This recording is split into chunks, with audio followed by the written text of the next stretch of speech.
privilege in America as an oppressive force that must be done away with. Therefore, white working class voters must be marginalized. And what better way to do that than center the voting power in the cities? Very few commentators will tell you that the heart of liberalism in America today is based on race. It permeates almost every issue. That white men have set up a system of oppression. That system must be destroyed. Bernie Sanders peddled that. To some extent, Hillary Clinton did. And the liberal media tries to sell that all day long. Left wants power taken away from the white establishment. They want a profound change in the way America is run. Taking voting power away from the white precincts is the quickest way to do that. So he mentions the liberal media, but he's not talking about CNN. So what do you think, Bakari?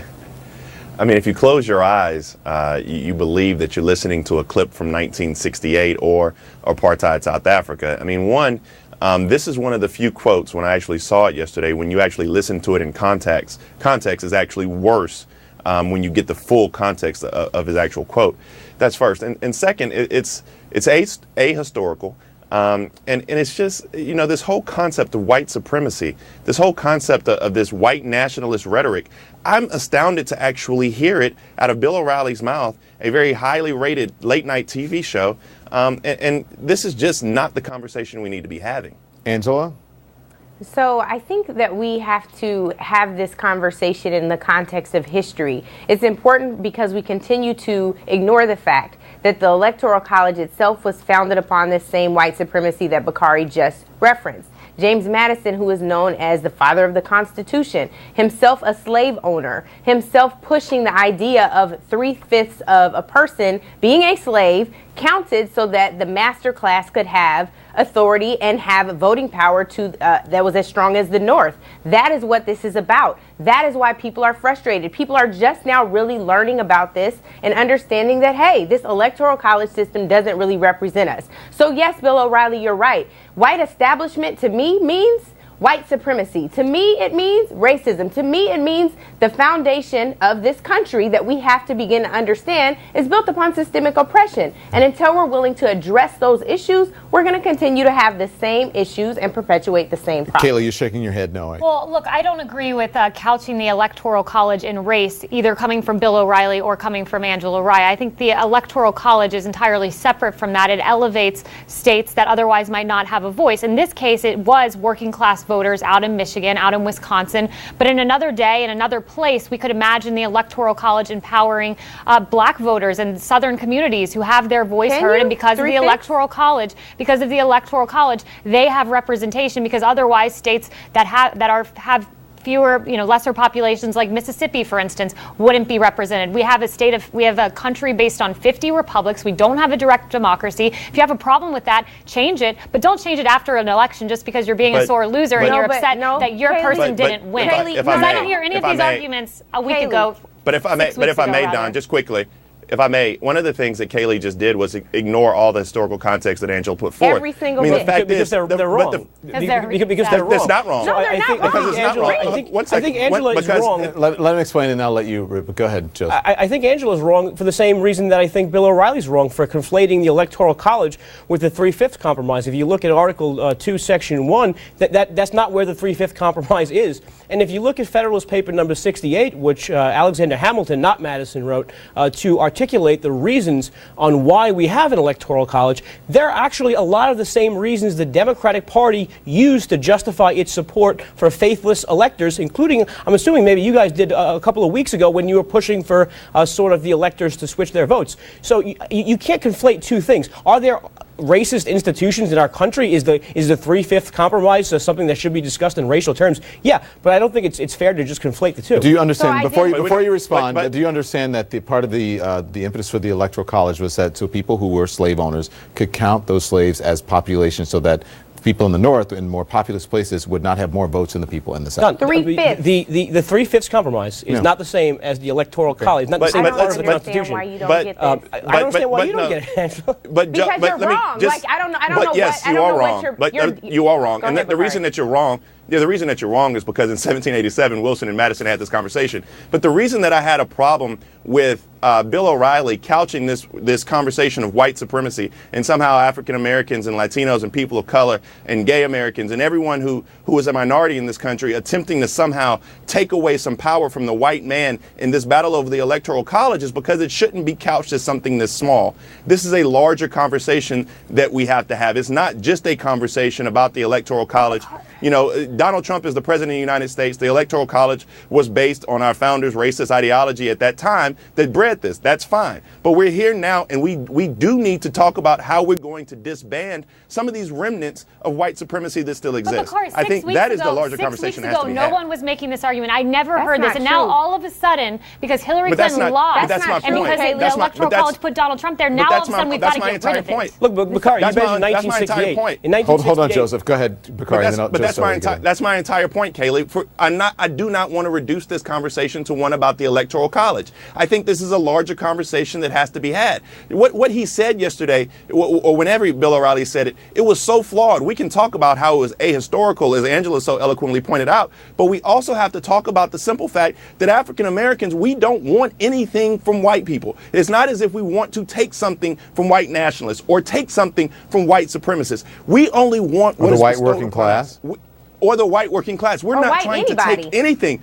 White anybody. All we really want are the things that are our inalienable rights. We don't want you to give us anything. Just basic human dignity and equity is all we're asking. Go ahead, Joseph. Bakari mentioned 1968, and in that year, both the Democrats and Republicans saw an advantage in advocating for the Electoral College to be removed. And since that time, both parties have, you know, when it was convenient to them, advocated for the Electoral College to be removed. I think Bill O'Reilly's mistake, and you're correct in this, was to make this a racial argument. There are valid arguments, and there's a valid conversation to be had on whether the Electoral College should exist as it does under the 12th Amendment, or should be changed. And I think O'Reilly, to just sort of insert this as a racial argument is where his mistake really was made. But that's not his mistake at all. The mistake is for us to continue to act like this is not a country that was built on the oppression of black and brown and Native American people. We cannot continue to look past that. I have always talked about the troubles of the Electoral College. Kayleigh, I know that we're just meeting each other this year and becoming friendly this year, but that is also errant. You're wrong.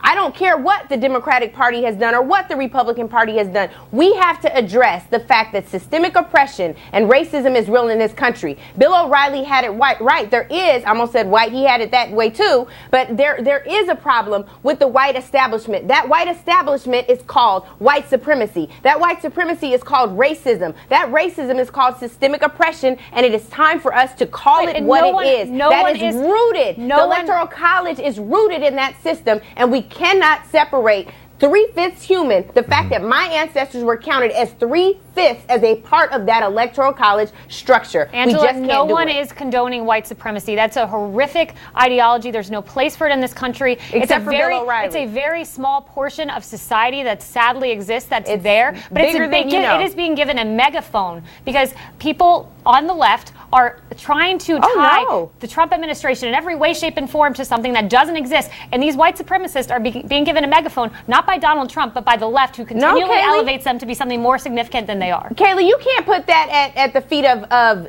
Democrats. You have to put that at the feet of your candidate. There are people who are getting booed off of airplanes, flicked off. Which was a hoax, we found out. I don't. That's that false. That was a that's YouTube false. star who makes films about being offensive on planes. You can make that allegation about him if you want to, but here's the fact of the matter: there was a white man on a Delta flight who acted an absolute ass and did something very similar. You have kids chanting "Build that wall." You have a rise in hate Trump incidents. supporters getting beat up. You have a rise in hate incidents since your candidate was elected. You cannot put that at the feet of the left. I would also implore you all to understand that racism is a bipartisan and nonpartisan problem. I've said that 100 times and I mean it. Stand by. We'll be right back. We'll be right back. Okay. All right, so back now with my panel, and I want to bring Bakari. I think you wanted to say something, but as you know, I'm discussing this here with Joseph Borelli. He's saying that it's a mathematical problem, not a racial problem, when it comes to the Electoral College and who gets counted and, you know, as citizens and who gets to be president. Well, I mean, I appreciate having a historical conversation with my friend Joe, but I think that, and one of the things that I wanted to look at when Bill O'Reilly said it, is I don't want to look at this in the context of just the Electoral College. It has to be looked at in a larger system and in the larger society we live in. And Kayleigh was talking about the very small remnants that we have of white supremacy or white nationalism or racism in this country. And I think the problem that we're having is we're talking past each other, because many people look for signs that may say coloreds only or segregated water fountains or segregated schools just to think that racism, that was the only time that racism exists, when that's not the case. I mean, you can look at the Quarter of Shame in South Carolina or schools where African American kids go to school where their heating and air don't work and their infrastructure is falling apart. Or you can look at Flint, Michigan, for example. Flint doesn't happen in Orange County. I mean, you can look at these systems of oppression we have in this country, and although it may not say whites only, that is still the remnants of what this country has to grapple with, which is that element of racism, which is that element of supremacy. And that's what I think I'm trying to get Kayleigh and Joe to understand. I understand that, Bakari, and I think you're totally right. Look, I mean, I've heard stories from my criminal law professor, for instance, saying that he stood on the side of the road, an African-American male, trying to get a cab, and he watched cab after cab go to the white person standing in front of them, and no one would stop for him. It's a microaggression, if you will, is what some people like to call it. That's not a system. That's an implicit bias. That's not a system. That's an implicit bias.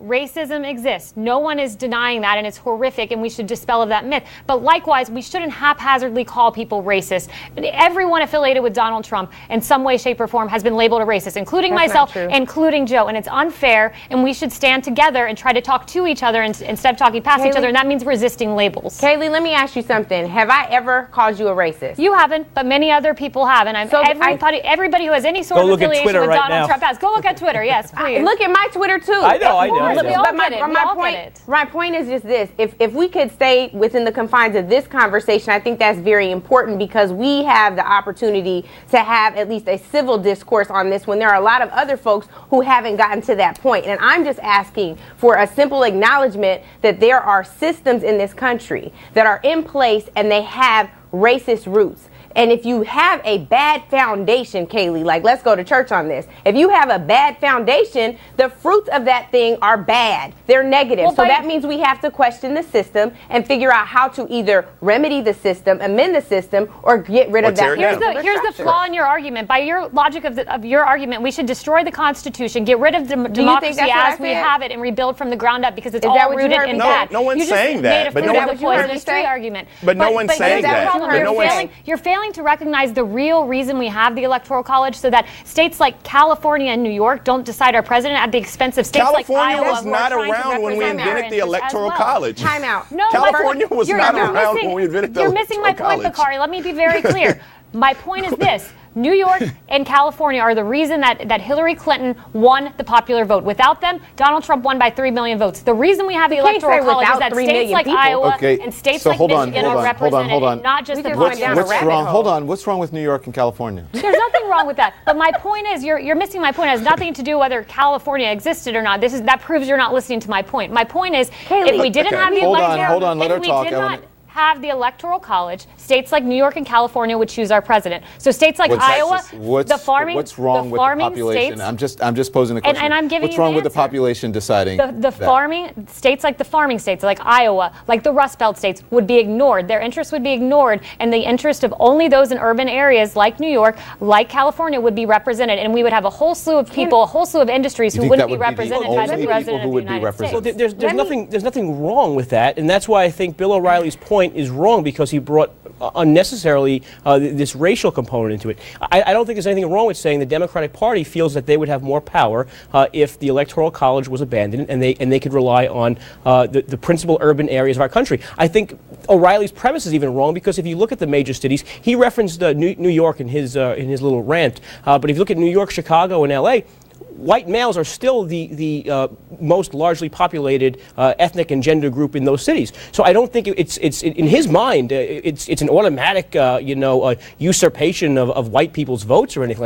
I think that's where he went wrong. Here's the challenge. The problem. Wait, Bakari, hold on one second. Here's the challenge. You all also are assuming that the entire state of California and the entire state of New York are urban areas. That is factually inaccurate. I think he just said that. He just said that. No, I didn't hear you say that. No, I said that they would focus on urban areas, the metropolitan area, because that's what Bill O'Reilly actually, that's what he referenced. So then we didn't say the same thing. But we're missing Yeah. But we're missing Bill O'Reilly's ignorance. We're missing Bill O'Reilly's ignorance here when you just. But that's my point. And I mean, in the Kayleigh's argument, I mean, you could take away Texas and then you have a whole nother argument. But that's neither here nor there. What Bill O'Reilly was talking about was somehow that the Democratic Party, that liberals, that voters of color, that people of color somehow want to take things away from the white establishment. Listen to how that sounds. I mean, if you go back and you listen to some of the tapes in South Africa and you listen to the apartheid type language that was used then, I mean, when you had this gaslighting that Bill O'Reilly was doing, I mean, we talked about how it was ahistorical, but we need to refocus on how dangerous his rhetoric was. It sounds like make America great again. It sounds like take our country But you know what? But you know what it talks about, though, to be completely honest? It talks about a group of people in this country who fear that they're losing some power or losing something. Absolutely. More to discuss. And I'm sure Bill O'Reilly would like this. Merry Christmas, everyone. Merry Christmas, and good night to California and and New York and Iowa and all those places in between. Thank you. I appreciate it. That's it for us tonight. Thanks for watching. I'll see you right back here tomorrow.